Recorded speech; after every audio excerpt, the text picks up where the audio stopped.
Abram todos comigo as suas Bíblias no Evangelho segundo Mateus, capítulo 16. Evangelho de Mateus 16. Brilho. Mateus capítulo 16.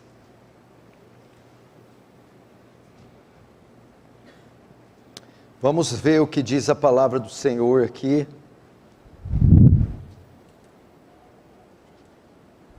No Evangelho, segundo o relato de Mateus, 16, verso 26. Diz assim: pois que aproveita o homem se ganhar o mundo inteiro e perder a sua alma? O que dará o homem em troca da sua alma? Deixa aberto aí. Queridos irmãos, vai regulando enquanto eu falo, João. Hoje eu subi aqui para falar a vocês com uma só preocupação: com a alma de vocês, com a eternidade de vocês, com onde vocês vão passar o resto da vida de vocês.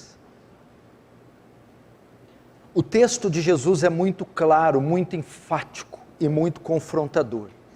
Ele está falando com os seus discípulos, está falando sobre negar a si mesmo, tomar a cruz, segui-lo, negar suas vontades, negar seus direitos, negar seus desejos, negar seus prazeres, pois é nisso que consiste a vida cristã, a fé cristã.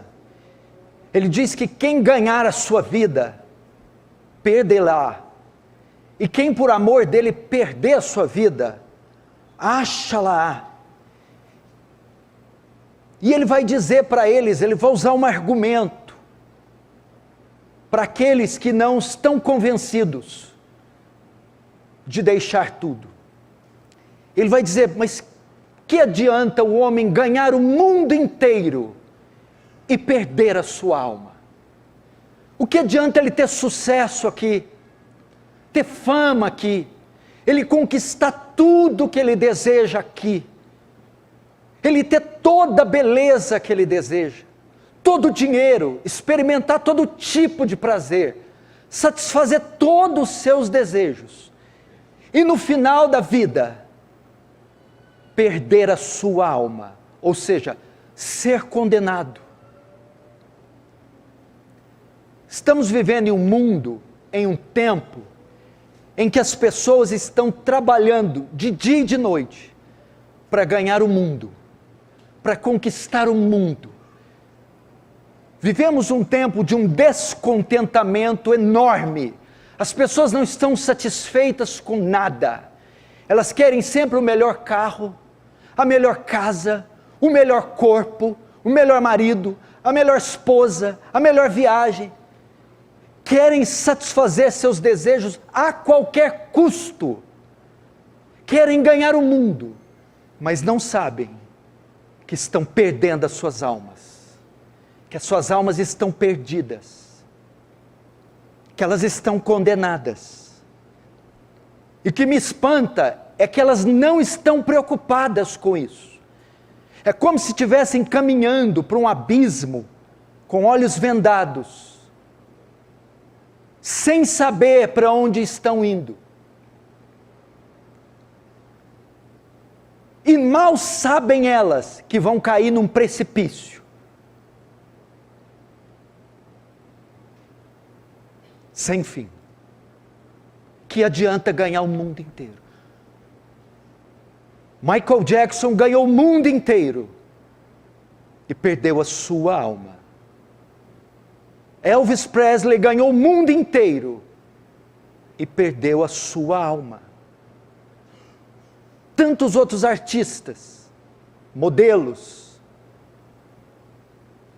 ganharam o mundo inteiro, mas perderam as suas almas. O que vai ser de você essa noite? Jesus contou uma parábola e disse: louco, amanhã pedirão a tua alma. O que tens preparado? Para quem será? Significa, você já passou pela sua cabeça que hoje poderia ser o seu último culto? Seu último dia? Sua última noite? Pastor, o senhor não pode dizer isso, que vai ser meu... Nem você pode. A morte é uma experiência que nós sabemos que é certa, porém imprevisível. E se hoje for o seu último culto, a sua última noite, o seu último dia, como estará a sua alma?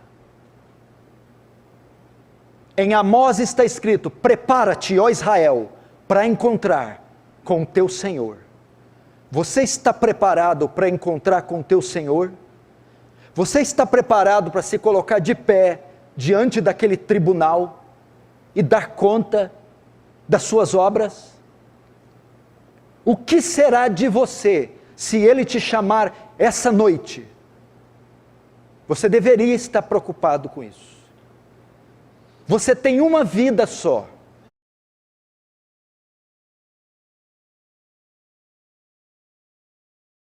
Deveria se preocupar com o que fazer dela e tirar um pouco dos olhos dessa vida, porque ela passa. Tiago chama essa vida de vapor. Você já abriu a tampa de uma panela quando está fervendo? Você já viu o vapor que sai? Quanto tempo dura aquele vapor da tampa da panela? Segundos. Moisés, no Salmo 90, diz que a vida é um conto ligeiro, é um breve pensamento, é como um capim que o sol seca e o vento sopra. Se a sua vida é tão breve, você não deveria preocupar com a parte dela que é eterna, com a parte imaterial e não só com a material, a física? Você já parou para pensar que daqui a uns anos o seu neto vai estar te dando banho? Que você não vai conseguir sequer erguer o copo para levar a boca? Que daqui a uns dias vão estar velando você e passou e seu nome vai ficar no esquecimento? E o que vai contar de verdade é a parte sua imaterial, que não morre, sua alma? Não. As pessoas não estão preocupadas, mesmo dentro da igreja. Eu sou de uma época que todo crente desejava a volta de Jesus. Falava-se em arrebatamento em todas as igrejas. As conversas dos crentes eram: Jesus vai voltar, Jesus vai arrebatar a sua igreja, Jesus vai nos buscar. Eu sou de um tempo que os crentes só falavam sobre céu e inferno, sobre vida eterna, onde as pessoas se preocupavam em evangelizar as outras e alertá-las do perigo. Irmãos, Jesus está voltando, pessoas se convertam. Hoje é um tempo de teologia coach. Desenvolva o seu melhor, seja feliz, o resto que se exploda. Busque teus sonhos. Não se importe com o que os outros pensem ou digam. É esse evangelho maldito, fajuto, barato.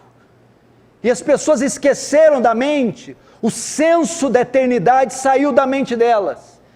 E o que está ocupando é o senso do terreno, do imediato, do aqui, do agora, do material.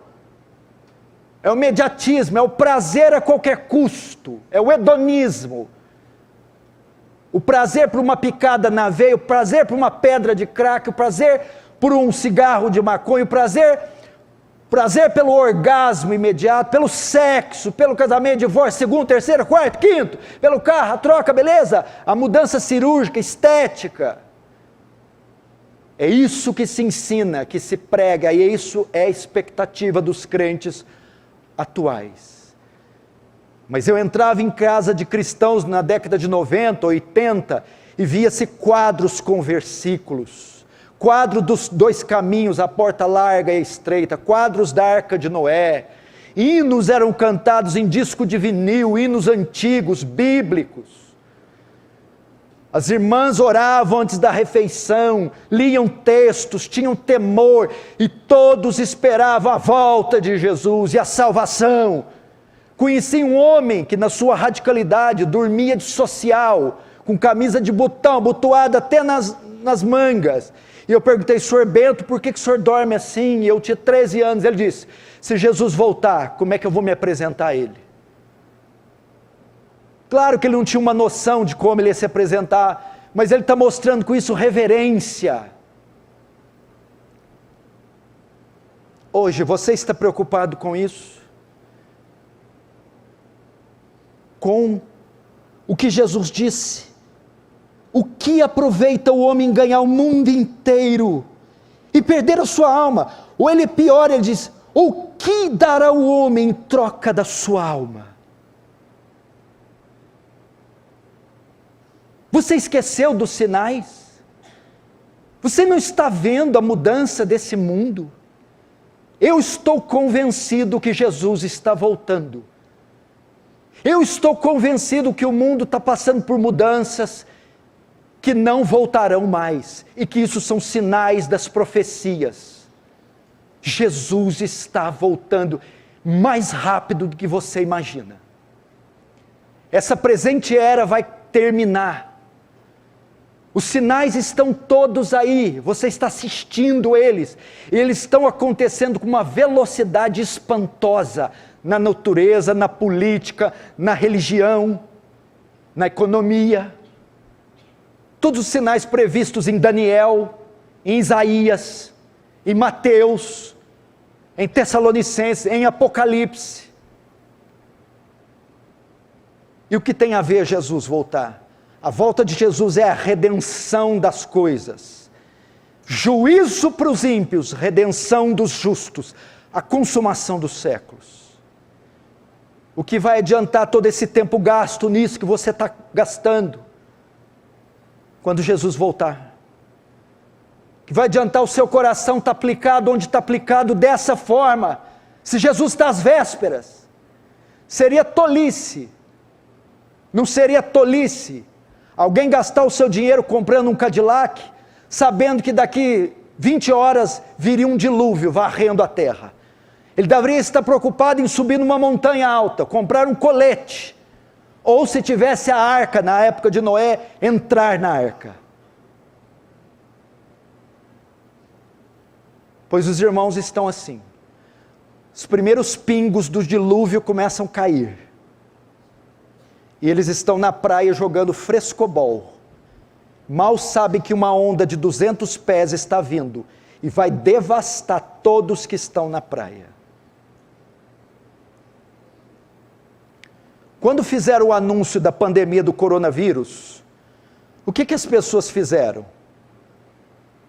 Se trancaram em casa, compraram álcool gel, compraram máscaras, se protegeram, porque sabia que uma epidemia, uma pandemia estava alastrando o mundo inteiro e devastando todo mundo. Se alguém fosse pego, ou se alguém desprotegido fosse se aglomerar, chamariam ele de louco, não é isso? A mesma coisa, o Senhor está anunciando a nós, o céu já está trovejando a sua ira, Ele está anunciando o seu retorno, a igreja devia estar se preparando para isso.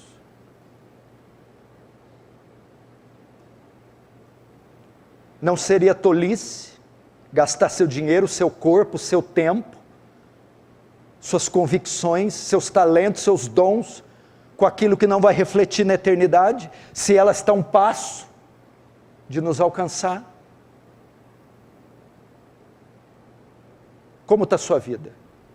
Você diz, não, mas eu entrei aqui cheio de sofrimento, problemas, dívida, tristeza. Não, você não entrou aqui assim. Você não sabe o que é sofrimento. Sofrimento não é dívida. Sofrimento não é doença. Sofrimento não é divórcio. Sofrimento não é ficar sozinha querendo marido. Sofrimento é o pecado. Esse é o grande mal da sociedade. E essa é a grande causa de é a origem de todo o sofrimento. E as pessoas estão colocando os olhos na coisa errada. Critica o governo, critica o salário mínimo, critica a professora, critica isso, critica aquilo. A origem de tudo que é ruim é o pecado. O seu grande problema essa noite é o pecado. Você herdou o pecado de Adão. Esse é o seu grande mal. Você precisa abrir seus olhos para isso. A palavra pecado no grego quer dizer hamartia, quer dizer perda da marca ou errar o alvo. Nós erramos o alvo, nós estamos aquém daquilo que Deus determinou. Nós erramos, nós não conseguimos acertar com Deus. Saímos dos princípios, desobedecemos, erramos o caminho, saímos dos trilhos, estamos aquém da sua justiça, aquém dos seus mandamentos. Todos pecaram e destituídos da glória de Deus estão, aquém da justiça de Deus estão. É impossível alcançar a glória de Deus, pecado é isso.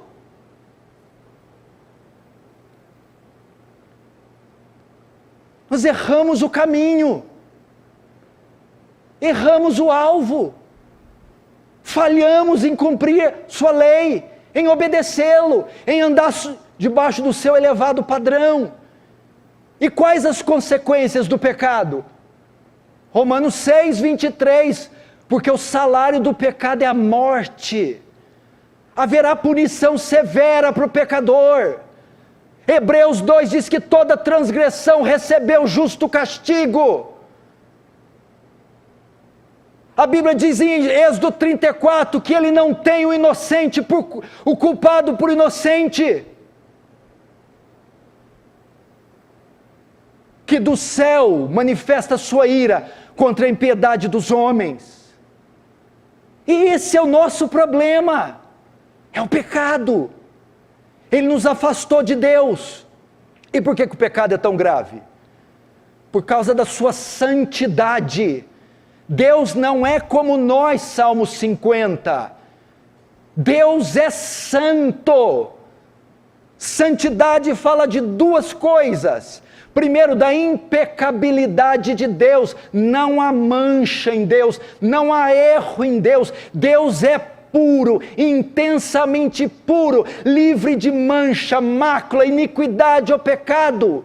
Deus não pode pecar. Ele é puro. Abacuque 1,13 diz, tu é tão puro de olhos que não pode contemplar o mal, não pode, ele tem aversão ao impuro, aversão ao mal. E segundo, santidade fala da sua perfeição moral, não há erro em Deus, equívoco em Deus, falha em Deus, Ele é perfeito em tudo que é e tudo que faz, e é intensamente puro.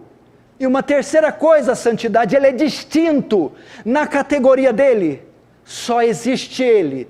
Portanto, o pecado é grave, que o pecado é uma ofensa a esse Deus puro, impecável, justo, perfeito. Quantos pecados bastaram para ele banir Adão e Eva do Éden? 5, 10, 15, 1000? 1. Porque ele não pode contemplar o mal. Por isso que o pecado é um horror. Porque Deus é imensamente puro, impecável. E por que o pecado é um horror? Por causa do segundo atributo, da sua justiça. O que é a justiça de Deus? É retribuir cada um segundo o que é digno. A justiça de Deus não pode ficar neutra quanto ao pecado. É uma justiça retributiva. Ele tem que retribuir o pecado como? Punindo ele. Fala da excelência moral de Deus, Ele é justo, Ele não pode fazer vista grossa ao pecado, não pode ser neutro ao pecado, parcial ao pecado, Ele tem que punir o pecado, a justiça dele demanda que Ele puna o pecado.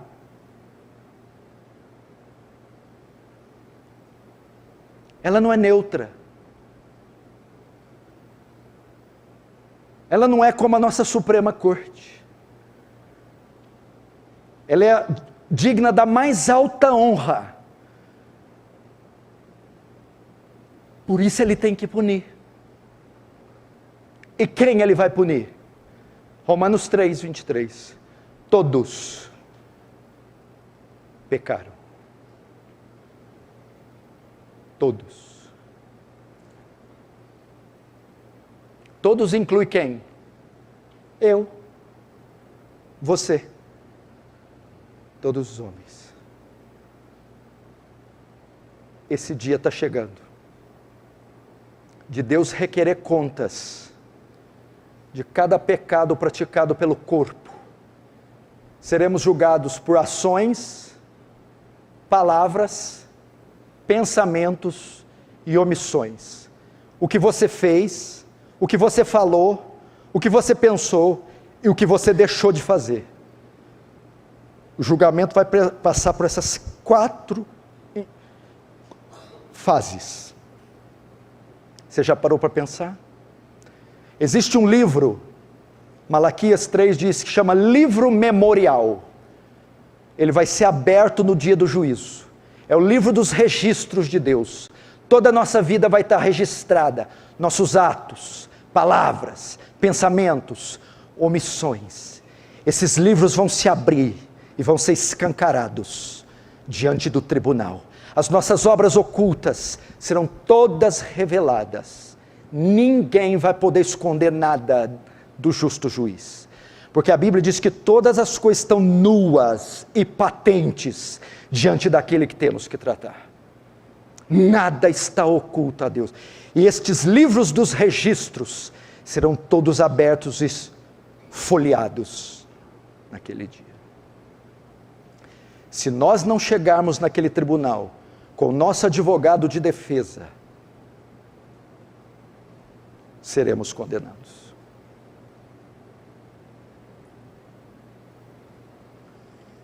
Que adianta ganhar o mundo inteiro, andar em Rolls Royce, Cadillacs, BMWs conversíveis, Lamborghinis, Porsches, ser os playboys, ganhar o mundo inteiro como David Beckham, como esse... E a sua alma está falida, pútrida, podre, carcomida, caiada. O que adianta? Você não deveria se preocupar com ela? Paulo em 2 Coríntios 13, 5 diz assim: examine-se para saber se você está na fé. O que esse texto quer dizer? Faça uma avaliação para saber se você é salvo. Faz um exame, é uma ordem, e é uma ordem para a igreja. Examine-se a si mesmo para saber se está na fé. Examine a sua conversão, avalia ela. Avalie a sua salvação. Avalie se você morrer hoje, você entra na vida ou entra na morte. Veja seus atos, olha para o seu coração, ele tem amargura, ele tem ídolo, ele tem crítica, ele tem ranço, ele tem rancor, ou é um coração maleável, quebrantado, perdoador, puro. Olha para o teu coração, tem um espaço aí que só Cristo ocupa. Veja a sua postura, se ela condiz com o que a Escritura ordena que um cristão ande. Você fala como a Bíblia manda um cristão falar, age como a Bíblia manda um cristão agir, usa seu dinheiro como a Bíblia manda usar. Você tem vínculo com a igreja como a Bíblia manda ter, sua mente é pura como a Bíblia manda ela ser. Avalia. Jesus disse, pelos seus frutos os conhecereis. Colhe-se figo de abrolhos, ou uvas dos espinheiros. Portanto, uma árvore má não pode dar bom fruto, nem uma árvore boa pode dar um mau fruto. Você já viu algum pé de laranja dar limão? Quem já viu? Quem já foi lá e chacoalhou um pé de laranja e caiu limão? E quem já viu um pé de abacate dar melancia? Limoeiro dá limão, laranjeira dá laranja. Crente dá bom fruto, dá fruto de crente. Diz que é crente, mas dá fruto de ímpio. Então não é crente, é ímpio. É pelo fruto que conhece. Você já viajou nas estradas, de repente é comum você viajar para ir para Batatais, ou ir para Estreito, ou ir para essas cidades aqui. É comum você encontrar uma mangueira no caminho. Você passa por aquele lugar lá há muito tempo. E você fala, qualquer dia eu paro aqui, você passa 1 ano, 2 e aprecia a mangueira. Fala, que mangueira linda. Que mangueira linda. E 1 ano, 2 anos, 3 anos. Um dia você está com mais tempo, você para. Vou apanhar a manga hoje, vou parar aqui e pegar, olha, o pé está carregadinho. E você está 3 anos admirando aquela mangueira. Quando você começa a pegar pedras e lançar, aí você vê que começa a cair, ao invés de manga, cai maracujá. Ué, isso aqui não é uma mangueira, isso aqui é um pé de maracujá. Puxa, mas me enganou durante esses 3 anos. Mas como ficou evidente que aquilo não era uma mangueira, era um pé de maracujá? Foi quando ao colher os frutos, ao invés de manga, colheu maracujá. É aquele irmão que está na igreja, você olha ele de longe, oh, paz do Senhor, glória, é um irmão em Cristo, 1 ano, 2 anos, de repente você resolve chacoalhar, pressionar, ou Deus traz uma tribulação, e você vai lá, ao invés de manga, bondade, justiça, cai maracujá, irado, sensual, mentiroso, você está entendendo? Quando ele é pressionado a dar as mangas, fruto de justiça, ele dá é maracujá, e você fala, danado, danado, não era mangueira nada, não era crente nada. Por quê? Porque pelos frutos conheceis a árvore. É o fruto que dá, é lá com a esposa na porta fechada do quarto, é lá no computador de noite, quando todo mundo está dormindo, é lá com o din-din, a hora que está assinando coisa, é ali é o fruto.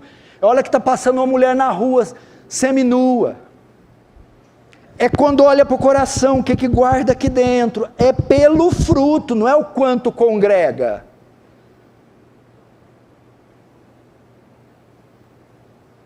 Eu lembro de um pastor antigo que falava para mim, crente você conhece quando a cadeira cai no pé. Sabe quando a cadeira de madeira rústica cai no dedão? Tum! Ali você vai saber se ele é crente ou não. É o que eu estou dizendo.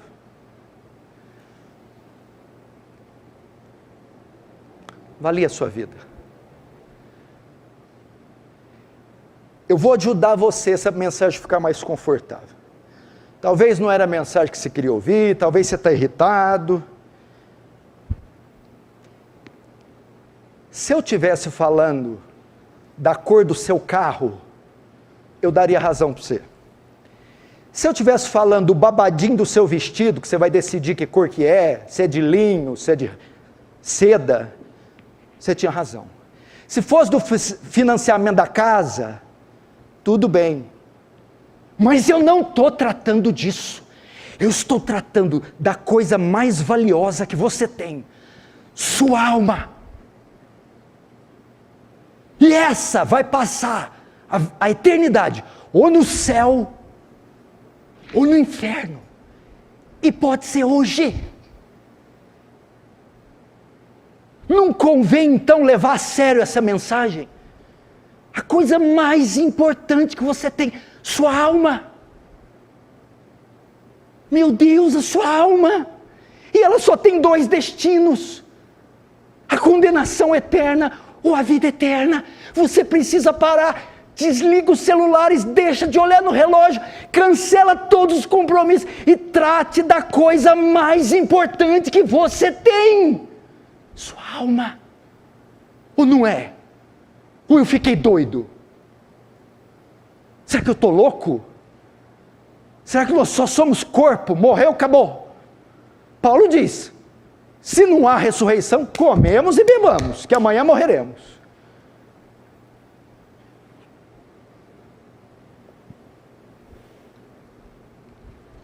Você não vai sair daqui hoje sem a sua salvação.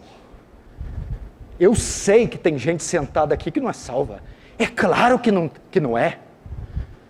E talvez você que não é, saiba que não é. Vai ficar relutando até quando? Será que Deus não marcou este culto hoje? Inusitado, imprevisto, imprevisível, para tratar da sua alma, da sua, não para te condenar, mas para te salvar. Como se dá a salvação? Abre comigo lá em João 3, João capítulo 3.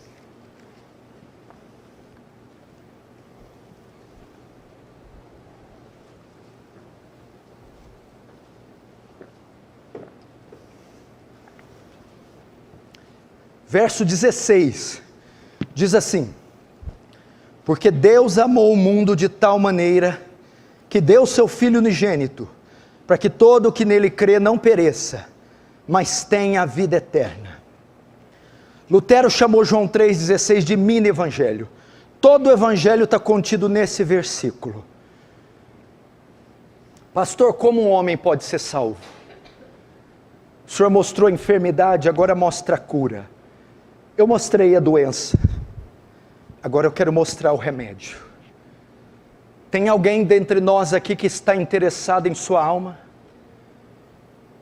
Que enquanto eu falava, abriu o coração e disse: eu não quero sair daqui sem passar da morte para a vida. Eu não quero sair daqui sem o perdão dos meus pecados. Você vai pegar um pouco a sua arrogância, orgulho e prepotência religiosa de 65 anos de crente e vai deixá-la de lado. E como uma criança vai se humilhar aos pés do Salvador, dizendo: eu preciso da cura, não das minhas doenças, mas dos meus pecados. Eu preciso da vida eterna. O texto começa falando do autor da salvação. Quem é o autor da salvação? Qual é a origem da salvação? O texto diz: porque Deus, começa com Deus. Deus é o autor da salvação. Jonas 2,9 diz: de Deus vem a salvação.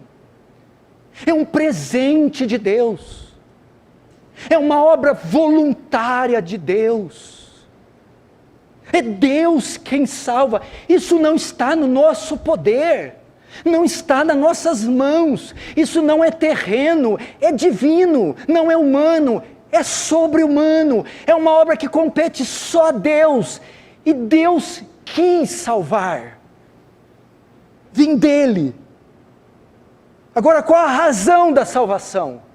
O autor Deus, a razão, o amor, porque Deus amou, é o amor de Deus. Deus salva os homens baseado em seu amor,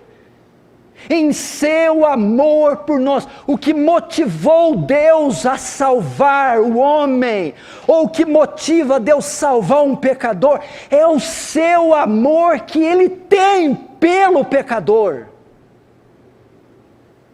Isso deve nos constranger, porque Ele diz: Deus amou o mundo. Mundo que tem duas conotações.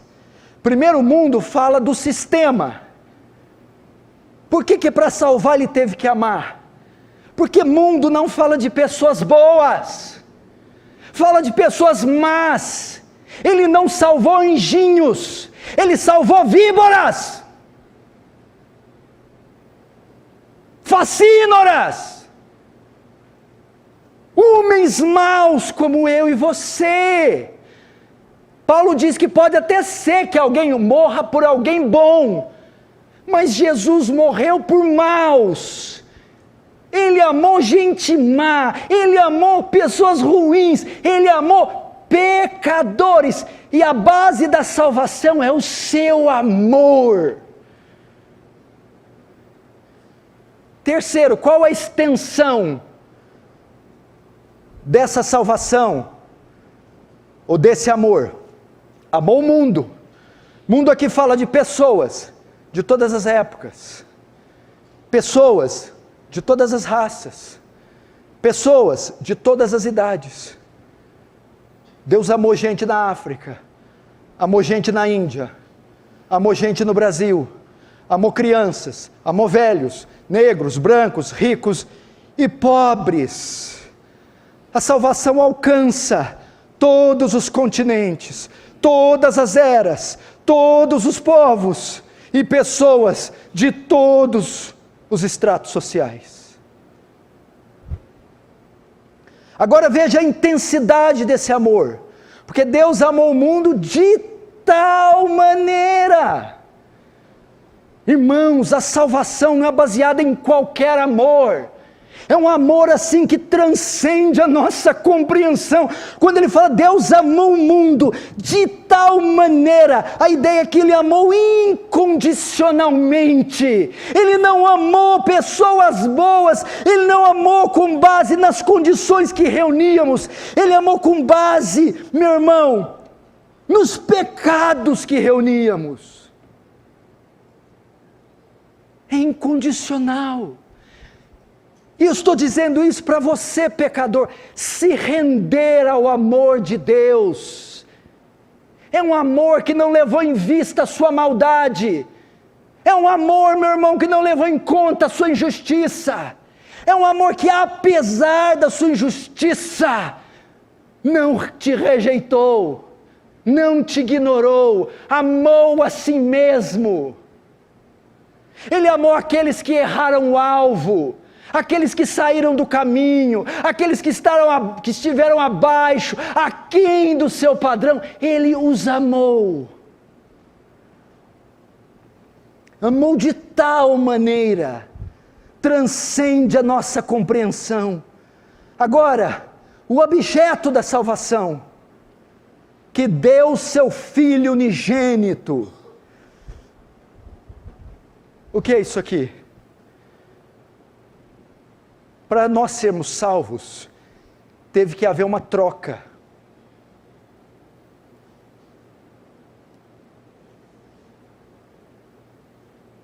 Teve que haver um pagamento. Ela é pela graça, mas não foi de graça. E tem um ponto que a salvação pode ser dita que ela é por obra, sim. Pelas obras de Cristo. Para nós sermos salvos, outro tinha que assumir o nosso lugar, nossos pecados, nossa culpa e pagar por eles. Isso aqui aponta para o que? A salvação não é meritória, ela não vem por obra, senão não haveria necessidade de Cristo morrer. Pela graça sois salvos, por meio da fé. Isso não vem de vós, é dom de Deus, não vem de obras, para que ninguém se glorie. O objeto da salvação é o Cordeiro de Deus. A lei de Moisés diz que para cobrir o pecado, um animal tem que ser sacrificado, para que o sangue do animal expie, cubra, perdoe os pecados. Vem Cristo, não um cordeiro, mas o Cordeiro, e derrama seu sangue para o nosso pecado ser expiado. Ele teve que dar uma oferta pelo nosso pecado, para cobrir nosso pecado. E qual oferta foi? O seu Filho se fazendo homem, se fazendo maldição, se fazendo pecado. E aqui entra também de tal maneira. Você quer medir o amor de Deus? O tamanho dele? Vamos dar um exemplo aí. Você não vai levantar a mão. Vamos supor que você ama alguém. As mulheres casadas, os maridos. Os homens casados, as mulheres. Os meninos, os pais. Você ama muito esse pai? Amo. Você ama muito esse marido? Amo. Você ama muito essa mãe? Amo. Vamos supor que você fica grávida. E você dá à luz um menininho, ou uma menininha bonitinha. Tanto você que é velho, novo.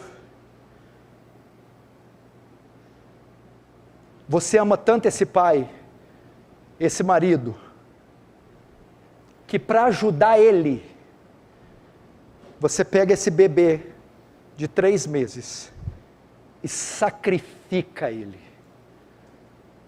Capite? Você tem ideia teria que ser muito amor para você pegar esse filho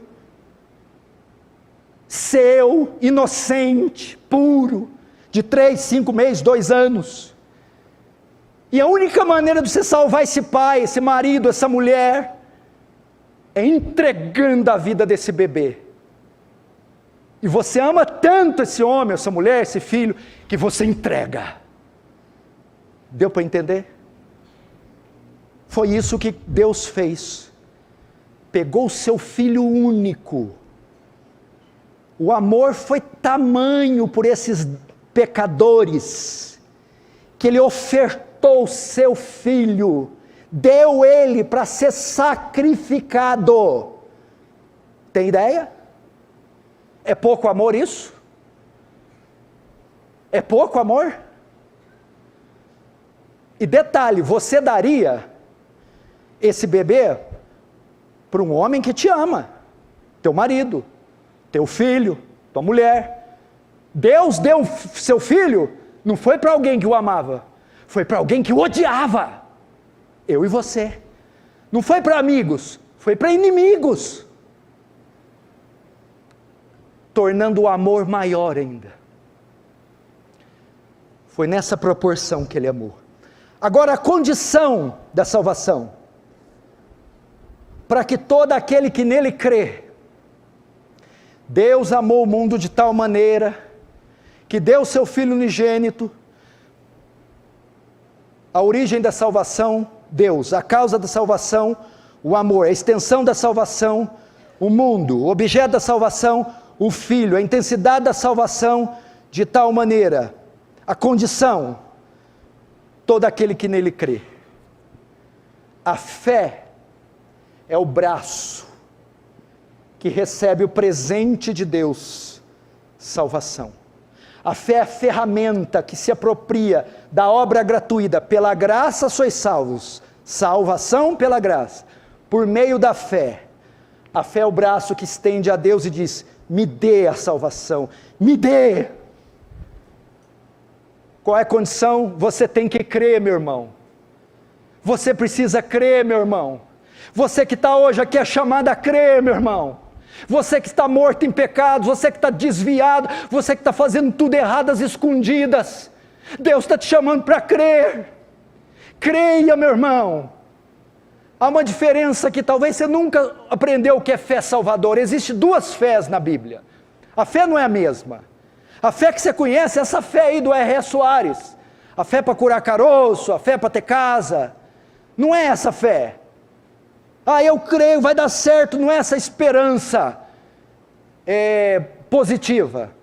A fé aqui tem a conotação de confiança. Eu deposito a confiança da minha salvação naquele que é maior que eu, naquele que é mais justo do que eu, naquele que é bom, mais bom do que eu. Eu deposito minha confiança nos méritos dele. Essa é a fé salvadora. Eu confio que ele é o Filho de Deus, que ele levou meus pecados na cruz, que ele pagou por eles, e neste sacrifício eu descanso, eu apoio a minha fé, minha segurança. Creia. E o resultado?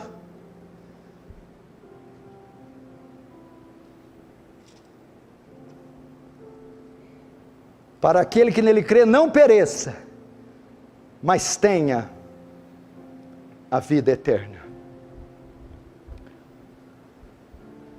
Misericórdia e graça. Para aquele que crê, não pereça, não receba o que merece, o castigo, misericórdia, e receba o que não merece, a vida eterna, graça. Graça e misericórdia disponíveis para aquele que crê. É assim que um homem entra na vida. Há alguém aqui nessa condição hoje? Pense novamente, se for hoje o seu último dia, como está a sua vida? Você é uma ovelha ou você é um bode? Joio ou trigo? Virgem nécia ou virgem prudente? Eu não estou dizendo quantos anos você já batizou, quais igrejas você passou, não é nada disso. Você é uma nova criatura, você nasceu de novo, foi regenerado, o Espírito Santo habita em você, você pratica obras de justiça, tem amor pela verdade, ódio pelo pecado, ódio pelo mundo, vive uma vida pura. Se você entrou aqui sem essas características, você não precisa sair sem elas. Deus pode te conceder isso hoje. Como você deve chegar até Ele? A prostituta chegou diante dele e confessou seus pecados aos seus pés, se arrependeu e creu. O tempo está cumprido, o reino está próximo, arrependei-vos e credes. Vá diante dele e confesse seus pecados. Eu não sou bom como deveria ser, justo como deveria ser, eu falhei em te obedecer e te servir, eu olhei para a lei moral, os 10 mandamentos e quebrei todos eles, mereço a punição, mas eu me arrependo de ser a mulher que eu fui todos esses anos, o homem que eu fui todos esses anos, eu me arrependo. Veja só, arrependimento bíblico não é arrepender de um ato, é de um estado. Não é arrepender do que você fez, é arrepender de quem você é. Não é de um ato isolado, arrependo do que eu fiz ontem, não, arrependo do homem que eu fui todos esses anos. Não é arrepender do que você faz, é arrepender do que você é. Entendeu? Você disse, eu me arrependo de ter feito aquilo que a minha mulher ontem. Não, eu me arrependo de ser o marido que eu sempre fui, o homem que eu sempre fui. Eu me arrependo do meu estado. Essa é a ideia. Se arrepende. Se arrepende. E segundo, fé. Debruce-se naquela cruz, aos pés dela, e diz, eu creio que o Senhor fez o que eu não poderia fazer. Se você fizer isso, e o Espírito Santo te conduzir, hoje, não é amanhã, hoje você é salvo, agora, aqui neste culto, você passa da morte para a vida. O Espírito Santo regenera você, chama você. Fecha os olhos, curva a sua cabeça. Você vai falar com Deus agora.